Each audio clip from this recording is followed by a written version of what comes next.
ETV भारतमध्ये आपलं स्वागत। आपण पाहत आहात न्यूज टाइम। राष्ट्रवादी काँग्रेसच्या आमदार अपात्रतेचा निकाल पुन्हा लांबणीवर। निकाल देण्यासाठी विधानसभा अध्यक्ष राहुल नार्वेकरांना सर्वोच्च न्यायालयाची 15 फेब्रुवारीपर्यंत मुदतवाढ। राज्यसभेच्या 56 जागांसाठी निवडणूक जाहीर। महाराष्ट्रातील 6 जागांचा समावेश। येत्या 27 फेब्रुवारीला होणार मतदान। लोकसभा अध्यक्ष ओम बिर्ला यांनी पक्षांतर विरोधी कायद्याचा पुनर्विचार करण्यासाठी केली समितीची स्थापना। राहुल नार्वेकरांची अध्यक्ष म्हणून नियुक्ती।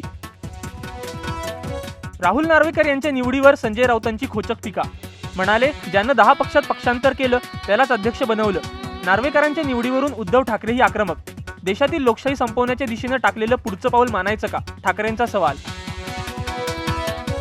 लँड फॉर जॉब घोटाळ्याप्रकरणी आरजेडी अध्यक्ष लालू प्रसाद यादव आणि मुलगी मिसा भारती ईडी समोर हजर। पाटणा येथील ईडीच्या कार्यालयात चौकशी जारी।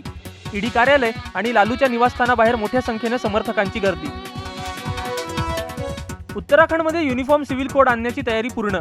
समिती 2 फेब्रुवारीला मसुदा सादर करणार। धामी सरकार अर्थसंकल्पीय अधिवेशनात विधेयक मंजूर करून घेणार। उत्तर कोरियाचे हुकुमशाह किम जोंग उन यांनी पाणबुडीवरून मारा करणाऱ्या क्रूज मिसाईलची चाचणी केली। मिसाईलनं निर्धारित लक्ष्यावर केला अचूक मारा। इंग्लंडकडून झालेल्या पराभवानंतर वर्ल्ड टेस्ट चॅम्पियनशिपच्या टेबलमध्ये भारताची 5व्या स्थानी घसरण।